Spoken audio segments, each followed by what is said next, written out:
How about it? Mitchell Trubisky and the Bears pulling off the mega upset, handing the Rams their second loss of the season. The Rams loss dropped them out of the top seed in the NFC. If the road through the NFC no longer goes through L.A., but New Orleans as of right now.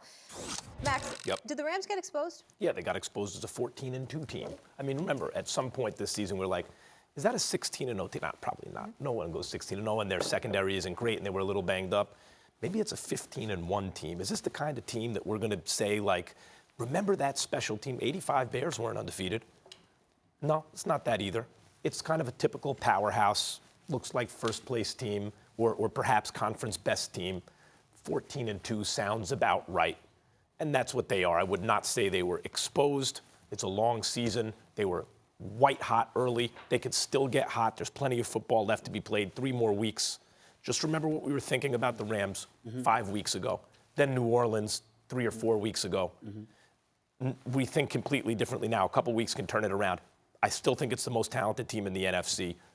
They'll be okay. They got exposed as 14-2. You're wrong, and don't waste your energy arguing with me about a moot point because you'll just lose your voice. And why do that to yourself when you have no point here? Here's the point that needs to be made. The Rams got exposed that you got to win in L.A. You can't go on the road. The 2 losses that you have are both on the road, at New Orleans, at Chicago. Okay, New Orleans being that uncomfortable environment that you're in, and more importantly, the road. You know why they lost that game the last night to Chicago the way that they did? I'm not talking about outcome. I'm talking about the way they lost. They lost it because of that damn weather. You know me and the cold. Let me tell you something right now. Y'all thinking, you keep thinking, listen. He might not be wrong. You know what? With this one, I will. You're right. It is L.A. going to Chicago. Damien looks at me when I say stuff like that because he knows I'm telling the truth. That cold weather matter, bro. I mean, to be in Southern California at the Coliseum is significantly different than being at Soldier Field on a cold, windy Sunday night. And that's why you saw Todd Gurley stink up the joint the way that he did, couldn't run the ball, 11 carries for 28 yards. By the way, here's another reason why you know the cold weather played the fact. You trying to tell me the Rams under normal conditions doesn't beat a Mitchell Trubisky playing like that? Mitchell Trubisky and Jared Goff. Jared Goff ain't been that awful. He went back to days of Jeff Fisher. That's what he did. That's how bad Jared Goff looked last night. He ain't looked that way since Sean McVay arrived until last night, okay? And then you've got Mitchell Trubisky, a model of inconsistency. We've seen some upside. We definitely like his wheels, his motor, but we have questions about his decision-making throwing the football. We saw that on display last night. The Rams, despite some mistakes, if you're playing under ideal weather conditions, Goff don't look that bad. We don't know whether or not Mitchell Trubisky would not have looked that bad. That is the difference. When you are playing in that cold, you understand? All I can tell you is this.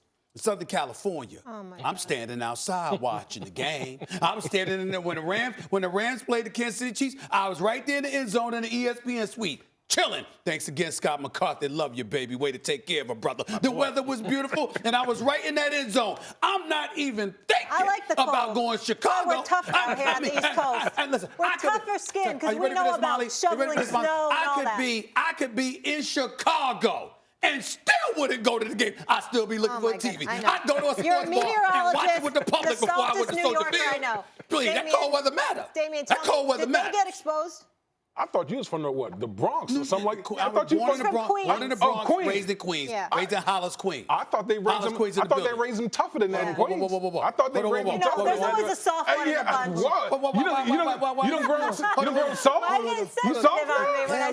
Hell yeah. Let's tell you right now. Chicago and listen, Minneapolis, when I was there for Super Bowl week, yo, dog, I wouldn't go outside. The only time I was outside is when I got out the car to walk into the Mall of America to do first take. And when I was going to the airport. That's a different kind of cold. Okay. That's a different kind of cold. Well, we tropical folks. Did the Rams get exposed? Did the Rams get? No. Here's what I'm going to say. Here's what I'm going to say. The weather does play a factor. That's right. The weather does play a factor because I know for many years when I played in New England, they would always schedule us to play in Miami in September and then the Dolphins in December. Guess what? We couldn't win it either. Neither team could win in either weather conditions because it was just too adverse for both teams. So the weather for a team that plays in warm weather like the Los Angeles Rams, it does play a factor. But here's the bigger issue with the Los Angeles Rams last night.